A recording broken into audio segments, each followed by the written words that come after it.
Thanks for being here on this Thursday, which this time around is the 8th day of August. A pretty nice day in the neighborhood. Very nice weather in store for your weekend. A lot of things happening this weekend. We've got a cold front to get through before we get there. That leaves us shower chances tonight in the forecast. The timing and severity of which I'll tell you in our latest update in just a few moments.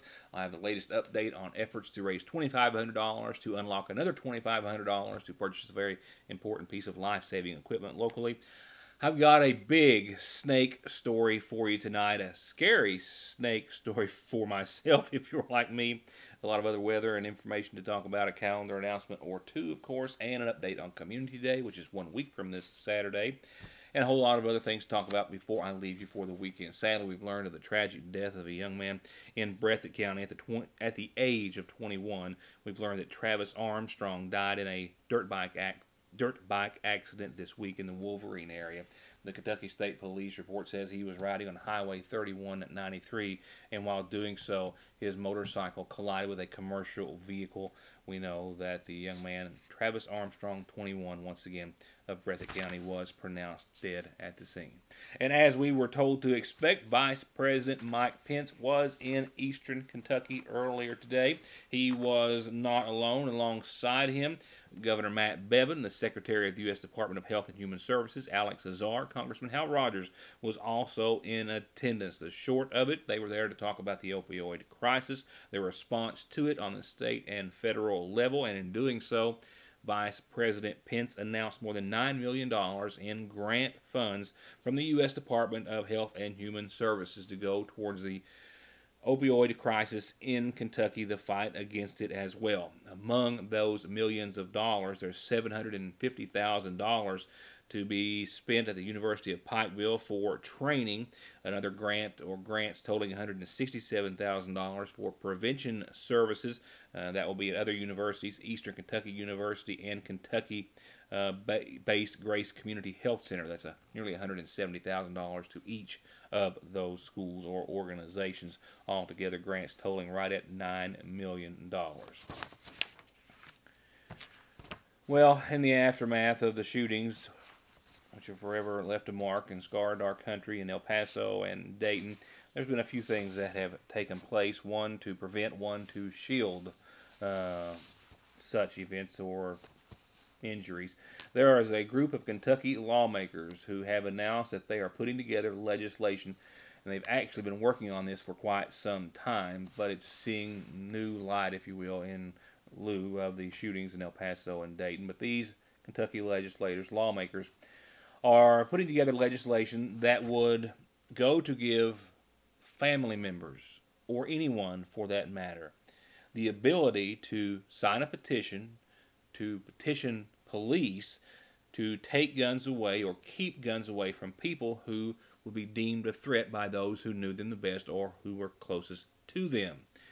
Republicans Paul Hornback and Senator as well Julie Adams, as well as Senator Morgan McGarvey, who is a Democrat, have all announced that they are working on this legislation, which they have now been working on for more than a year now, still in hopes that they will be able to get it together and before the next legislature when they meet in their next session. Now, there's a host, more than a dozen, I think close to a dozen and a half, 18 other states in the nation who have similar, we'll call it red flag laws. And these laws have been put into place just as similar as this one, to be able to allow individuals to petition law enforcement or courts to take away guns from individuals that they know firsthand who might not have anything on in their background check that would red flag them, but who they have personal information about would be deemed dangerous to have a gun in their possession or be around. Be interesting to see how far that makes it down. And just a little bit to note, also in lieu of the shootings, there are companies out there that make bulletproof backpacks, and they are seeing a serious increase in sales, hundreds of % increase in sales.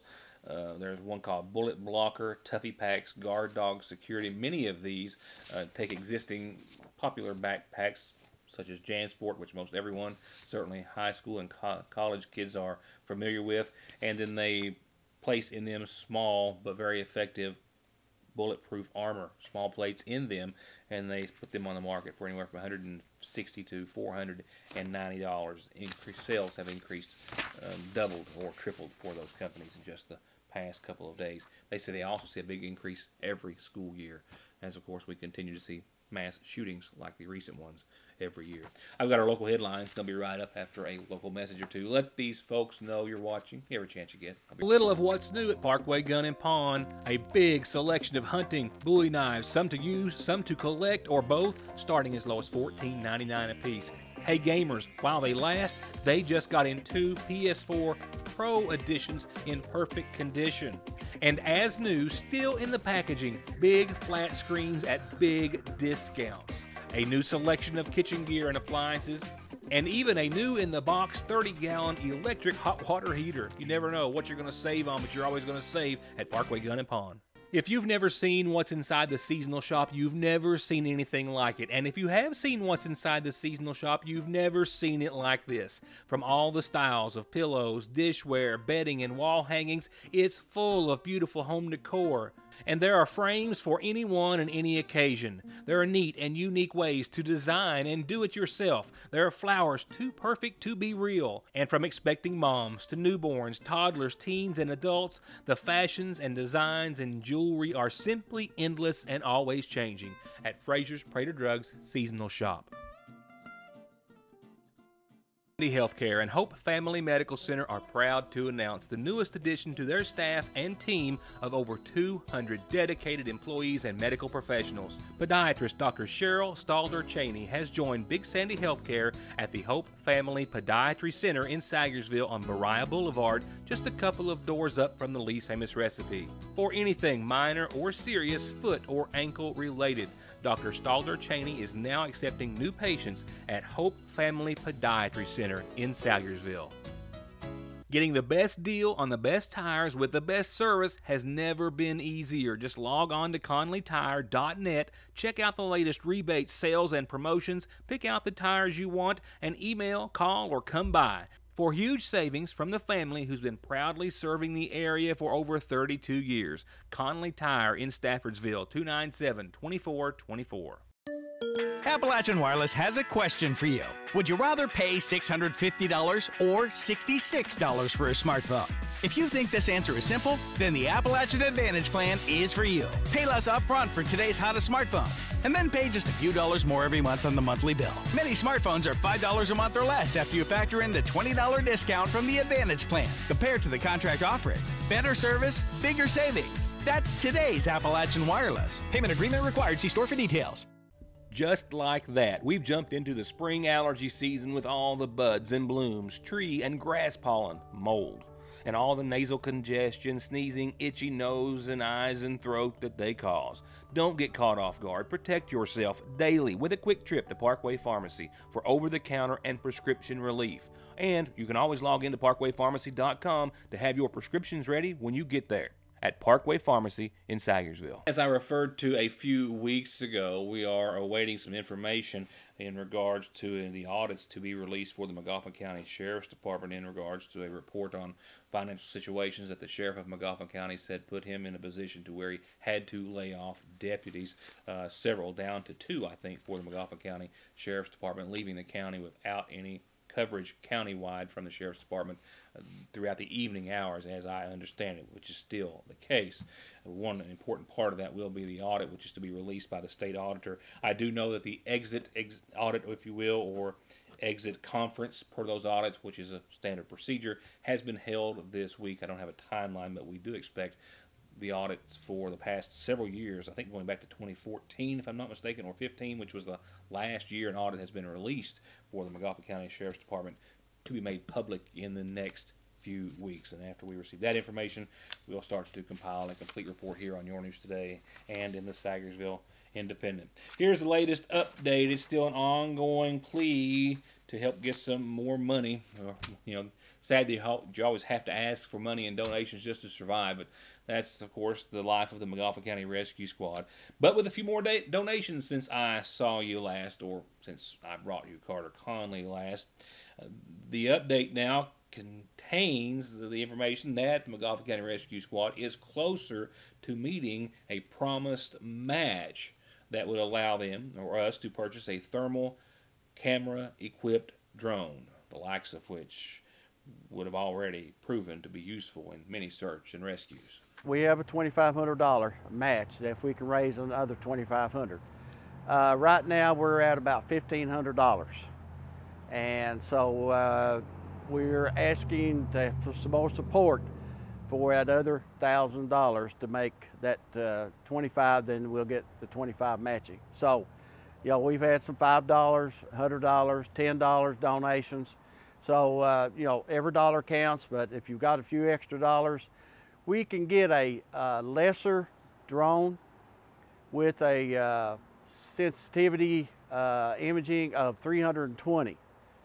The one we're really wanting to get is a 640 sensitivity, and that will really intensify the thermal imaging, the temperature, what it is, maybe what shape it is, the animal, if it's an animal, if it's a human. Again, we do have the Savable National Bank. If you'd like to transfer it over into our account, do that, call them. All we need is the deposit slip showing how much you owe the deposit. If you'd like to make a donation, mail it to the McGoffin County Rescue Squad, P.O. Box 155, Sayersville, Kentucky. See me, any squad member, say here, I'd like to donate to the drone project. And if you don't want your name mentioned, that's fine. Just reach us the money, and you'll know that when we do purchase this drone with this capability, that your money went to a worthy project to help save someone's life, whether it be a child or a person with dementia, Alzheimer's, or something in that like of medical problem. Again, that's just a modest $5,000, and still, that's a lower end of equipment. $25,000 could easily be spent on a piece of equipment of that nature. But after a lot of searching and pleading, we have been able to find units, or a unit that will meet our needs quite well. Just it's going to take some serious money to get there. We're about $1,000 shy. If you'd like to help with those efforts, please feel free to do so. I have a snake for you tonight, a big snake story for you. Crystal Edler was at work today. I didn't get to talk to her directly, but she said we could call her later on, or she would talk to us then, and we'll try to do that about this snake story. You know, there are, I think, 32 species of snakes in Kentucky, roughly, according to the Department of Fish and Wildlife.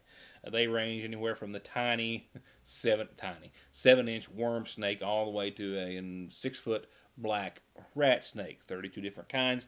4 of those are venomous. You have, of course, the copperhead, which most everyone is familiar with, the cottonmouth, or the western cottonmouth. Copperheads can go from 8 to 40 inches. Cottonmouths 8 to 46 inches. There is a western pygmy rattlesnake, which is anywhere from 5 to 20 inches. And then there's the timber rattler.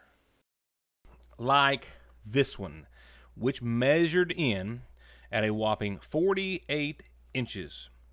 This was found this week about a mile up Craft Creek off of Route 30. I messaged back and forth today with Crystal Edler, and we're going to try to talk maybe soon about the snake, maybe over the phone or otherwise, but she did give me a few details to just let me share this with you tonight. That is a rattlesnake, 48 inches in length, 3 inches around, 10 rattlers and 1 button. That as she and her uncle Jerry were driving on Craft Creek, saw in the middle of the road, first thought, well, it's a copperhead. Yeah, wishful thinking, I guess. They stopped, backed up, and that's what they found. I'm assuming and hoping that they ran over it when they backed up. I'm not sure about that. I do know that they got a picture of it after its demise, and that's always the best time to get a picture of a rattlesnake.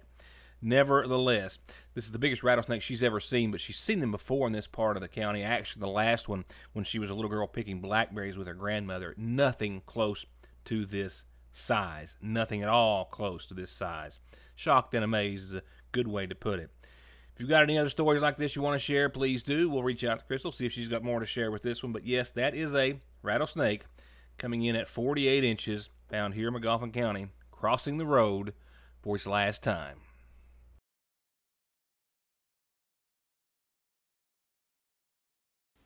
Now, that's obviously not a state record, because the website for the Department of Fish and Wildlife says that timber rattlers can go from 8 to 60 inches in Kentucky. But that's far too big for me. too close to be. That is as close as I ever hope to be to a rattlesnake. I know a lot of folks encounter them at work and in the wilderness all the time, but that indeed is a big one. With that said, tonight's community calendar has a few reminders for you and still a couple of last-minute reminders of appreciation. One last quick reminder on the calendar tonight. Tomorrow's Customer Appreciation Day at the Magoffin County Farmers Market on West Maple Street on the lower end of town. Friday, that's tomorrow, 3 o'clock till they sell out. I promise you, they'll sell out quicker than you think because people are waiting for them to set up and get out all their fruits, vegetables, baked goods, and everything else they have. So be there early if you want to try to get some. Also, this Saturday, it's going to be a great weekend weather-wise for Sagersville City Appreciation Day for the Licking River Cruisers Car Club. They're having their cruise-in the city park, the lawn across from Sagersville City Hall, hot dogs and sodas for everyone who comes by, and also, of course, dash bikes for everyone who brings a ride down to put in the show or the cruise-in. They hope that you'll join them. It's free to everyone. Don't forget Revival this Sunday. And this is your invitation. Coming from Kelly Caudill, Floyd Arnott, Pastor Herman Russell at the Regular Primitive Baptist Church on Coon Creek, Sunday evening at 7 o'clock. Next week will be the next distribution date for the Water into Wine Food Pantry at the Lakefront Church of God. That's next week from 9 till noon, and then the following Wednesday on the 21st from 9 till noon. The next Wednesday on the 28th from 4 to 6 that evening. Senior day this month is the 22nd from 12:30 till 4:30. The Open Bass Tournament, the Elk Creek Free Will Baptist Church host is this Saturday evening at 6 at the Clay Lick Boat Ramp on Cave Run. They'll weigh in at $2,000 for first place, other big cash prizes. And our last reminder is just this, that if you want an announcement like this on the show, birthdays and anniversaries too, just call me or get it to me any way you can. And one other reminder that comes via our obituaries brought to you nightly by the Magoffin County Funeral Home, and that is that services will be held tomorrow afternoon at 1 o'clock for Essie Crace Gamble of Falcon, who passed away this week. Once again, services tomorrow at 1 at the Magoffin County Funeral Home.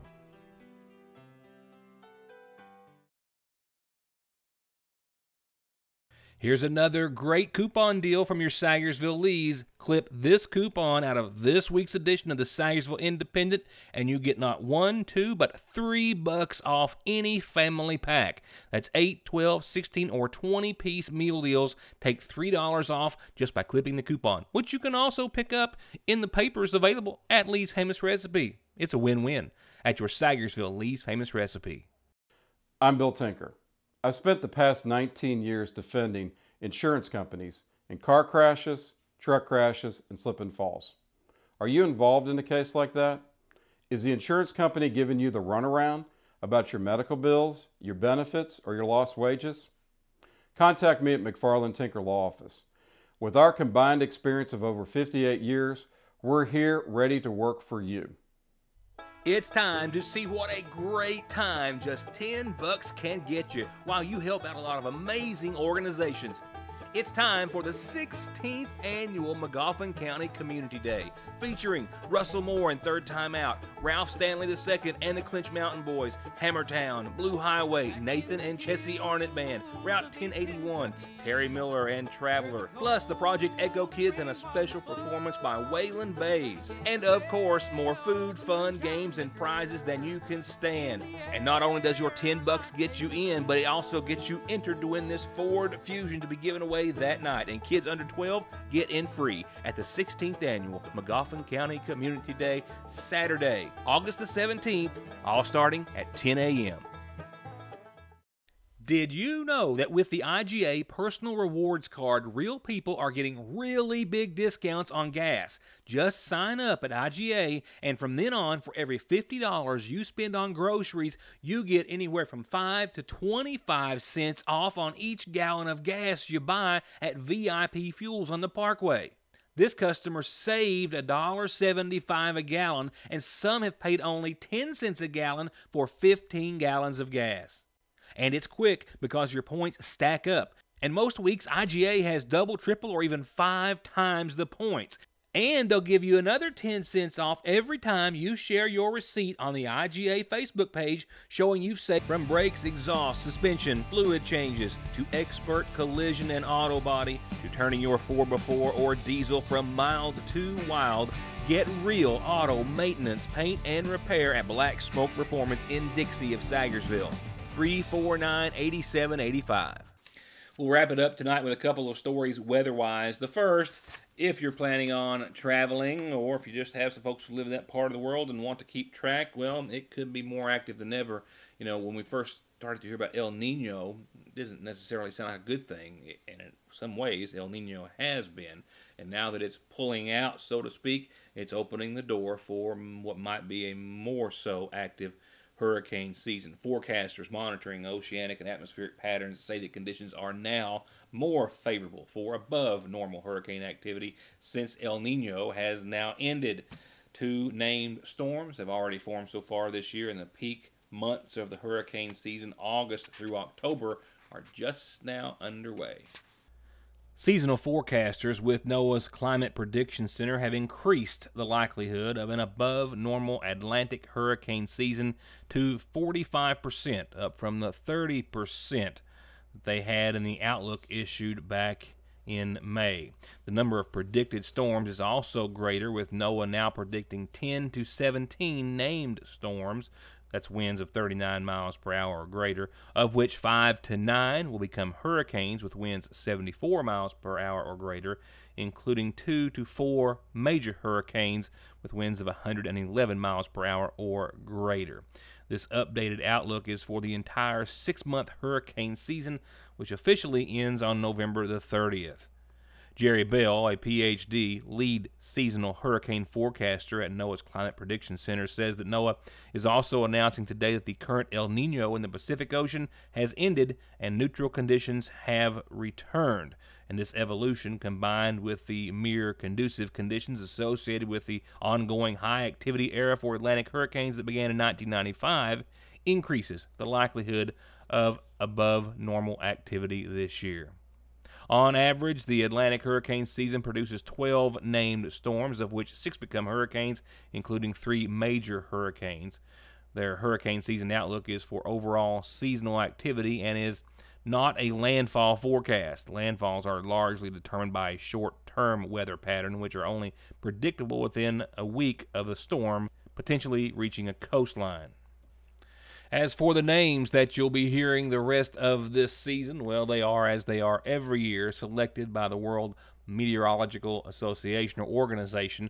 We've already seen Andrea and Barry. Next will be Chantal, Dorian, Aaron, Ferdinand, Gabrielle, Umberto, Imelda, Jerry, Karen, Lorenzo, Melissa, Nestor, Olga, Pablo, Rebecca, Sebastian, Tanya, Van, and Wendy. We've got another cold front working its way into the forecast, maybe Tuesday, Wednesday of next week. We've got one working its way through the area tonight. Not strong enough, I don't think, to cause any major problems or severe weather. You'll keep your eye on it, though, right? As we always should and do. Nevertheless, it will be out of here just in time for what's going to be a beautiful weekend, as we have been planning on and looking forward to all week. With all of that in mind, the particulars are this: a 20% chance of showers and thunderstorms after 10 o'clock tonight, some patchy fog after 4 in the a.m. in the morning. Otherwise, just partly cloudy, and we should bottom out right around 64 degrees. Keep in mind, on our today's date in weather history, if you roll back the clocks or books back to 1989, we bottomed out at 45 degrees on this date in 1989. That'll give you a little perspective. Now, going on to your tomorrow, we've got a continued chance of some showers and storms. Due to this cold front, not looking for a major weather player out of this, but a 40% chance of some showers and thunderstorms, and maybe some patchy fog before 9 a.m. or so tomorrow. Otherwise, partly sunny, 84 degrees. We will see wind gusts upwards of 15 miles per hour out of the west tomorrow. Keep that in mind. A little breezy with some storms with this cold front that will continue to give us a 30% chance of showers and storms up until about 11 o'clock tomorrow night. Otherwise, partly cloudy, some fog later on, and still a light wind. And that cold front works its way out of here just in time for what's going to be a really nice weekend still. Saturday, a little AM fog, but mostly sunny, 84, 59 for your high and low, mostly clear that night. Sunday, warmer and just about as perfect. A little fog in the AM, but sunny, 87, 63 for Sunday night's low. There is a 20% chance of showers Sunday night, but I'm talking about after 4 a.m. That's over into your Monday. That's where we'll leave it because I just think it looks better and sounds better. Temperatures Monday should hit the upper 80s again, with mostly sunny skies and a 20% chance of showers. Will stay around 87. Tuesday, a 40% threat, partly sunny. Wednesday, a 30% threat, 85, partly sunny. Thursday, same situation. That's going to wrap it up for this Thursday.